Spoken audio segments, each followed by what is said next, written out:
wisdom, prudentia, justice, justitia, temperance, temperantia, courage. fortitudo. Applying ancient philosophy to modern life, this is the Sunday Stoic.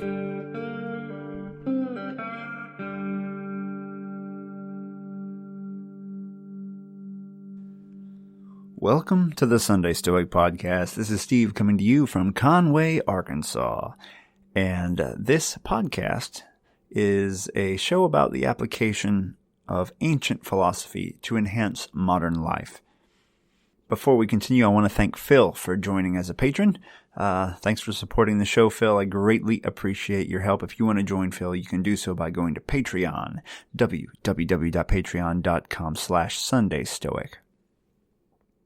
Okay, so we're going to try something here, at least for several episodes a month, maybe not all of the episodes a month. I want to focus on a single text, and it looks like the patrons have voted that that text should be the Enchiridion.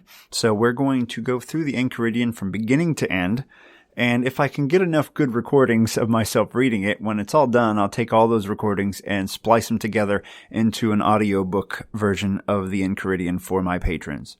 So we're going to give that a try. So we're going to start this week with this episode with Chapter 1 of the Enchiridion. But before we do that, let's just remind ourselves what this book is. So you, I'm sure, recall that there was a famous Stoic philosopher by the name of Epictetus who had a school in Greece. He was Roman, but he was exiled. He was a former slave, became a philosopher, was exiled, kicked out of Rome, went to Greece, and started a school there and was quite famous. He eventually even influenced Marcus Aurelius with his writings.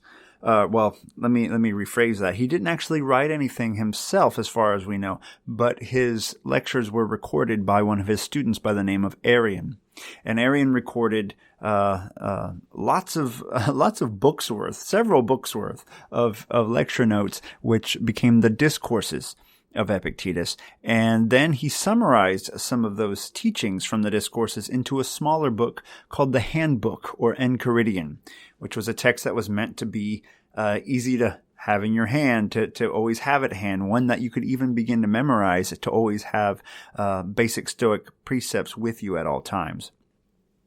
According to a Wikipedia article on the Enchiridion, in the 6th century, Simplicius, I won't pretend to know how to say his name exactly, a philosopher summarized and commented on the Enchiridion, and you can find his work online. But he divided the Enchiridion up based on his studies of it into several parts. Chapters 1 through 21 was focusing on what is up to us and what is not up to us, and how to deal with external things.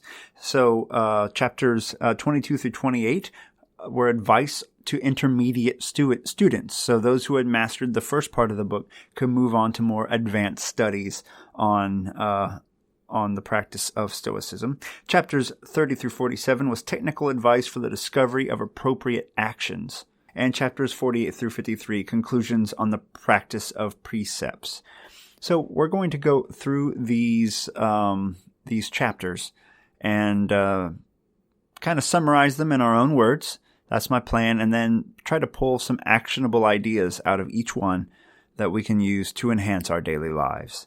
So let us begin with Arrian's Enchiridion, or perhaps more technically, Epictetus's Enchiridion as recorded by Arrian, Part 1.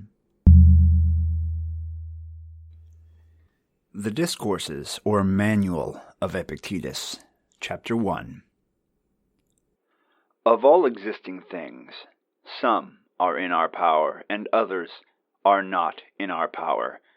In our power are thought, impulse, will to get, and will to avoid, and, in a word, everything which is our own doing. Things not in our power include the body, property, reputation, office, and, in a word, everything which is not our own doing. Things in our power are by nature free, unhindered, untrammeled. Things not in our power are weak, servile, subject to hindrance, dependent on others. Remember, then, that if you imagine what is naturally slavish is free, and what is naturally another's is your own, you will be hampered, you will mourn, you will be put to confusion, you will blame gods and men. But if you think that only your own belongs to you, and that what is another's is indeed another's, no one will ever put compulsion or hindrance on you. You will blame none. You will accuse none. You will do nothing against your will. No one will harm you, and you will have no enemy, for no harm can touch you. Aiming then at these high matters, you must remember that to attain them requires more than ordinary effort. You will have to give up some things entirely and put off others for the moment. And if you would have these also, office and wealth, it may be that you will fail to get them, just because your desire is set on the former, and you will certainly fail to attain those things which alone bring freedom and happiness. Make it your study, then, to confront every harsh impression with the words, "You are but an impression, and not at all what you seem to be." Then test it by those rules that you possess, and first by this, the chief test of all. Is it concerned with what is in our power, or with what is not in our power? And if it is concerned with what is not in our power, be ready with the answer that it is nothing to you. What are the things in our power? Not things that we have full control of at the moment, but things we're trying to build full control of. Things that we can become more and more in control of with practice, with the use of Stoic practices.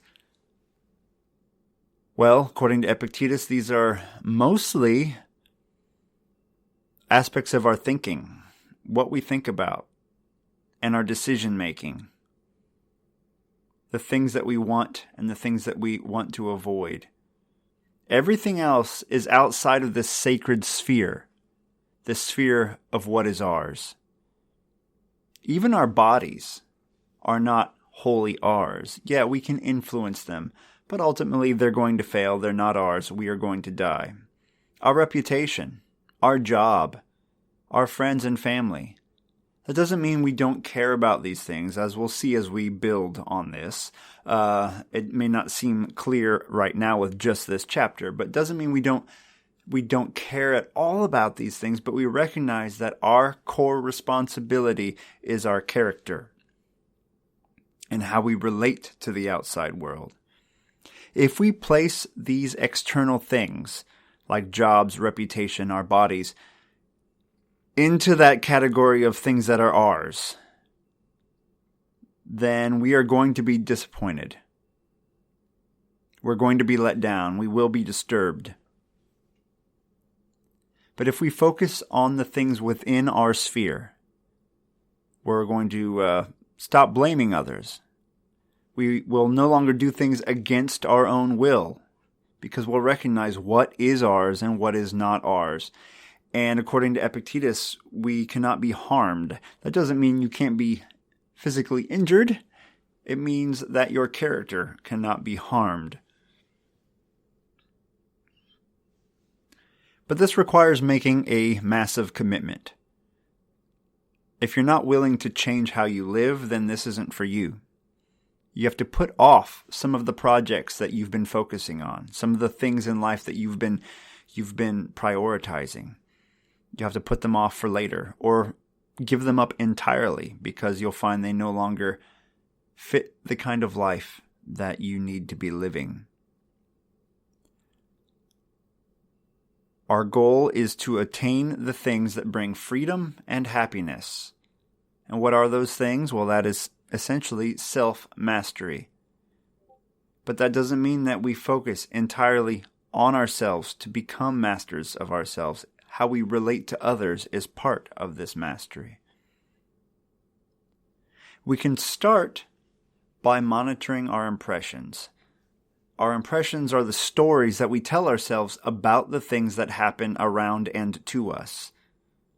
This is bad. This is good. Oh, I'll never get over this. Oh, I'm so lucky to have acquired this thing. Oh, I really need this thing. It's the most important thing. It'll make me feel good. These are impressions, the stories we tell ourselves. about the external world and about our own choices. So test it. Start to acquire a critical eye. Pretend you're a jeweler and someone's bringing you a diamond and they want $1 million for this diamond, and you have to look at it to see if it's real or fake. Test it. Squint at it. Put it under a magnifying glass.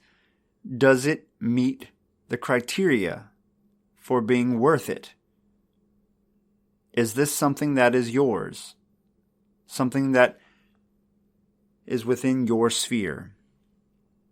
If not, then it has no bearing on your character. How you react does.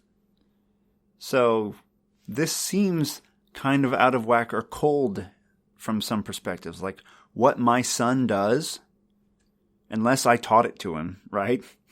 If I taught it to him, that might still be on me. But if my son grows up to be a bank robber, and I did everything I could to raise him right, that's not on me. I still love my son, and it's still my job to try to change his ways and look after him, but ultimately the buck stops when you leave my sphere of control. And I shouldn't really use the word control, but my sphere of power, the things that I have or could have full influence on.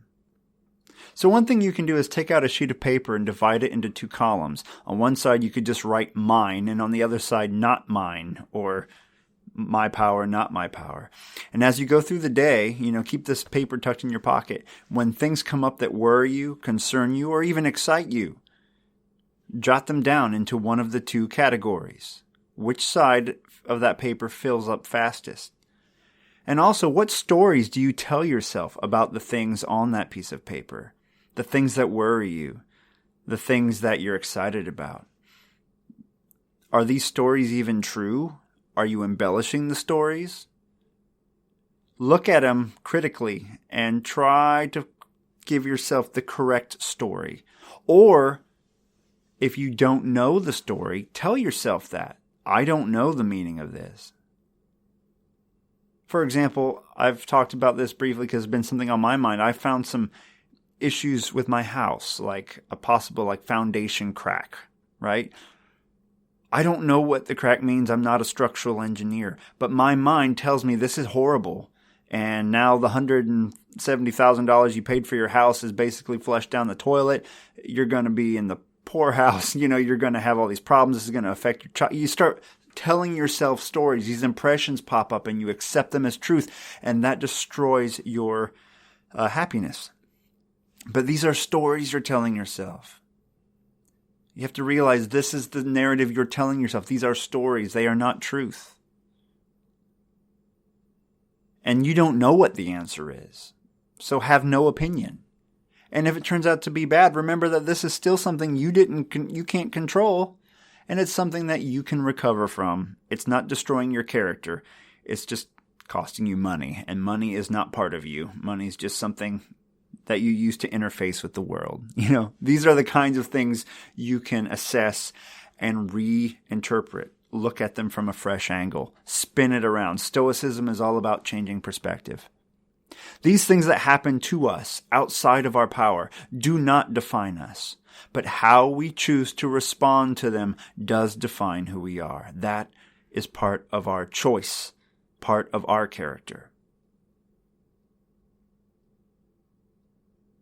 Carpe diem.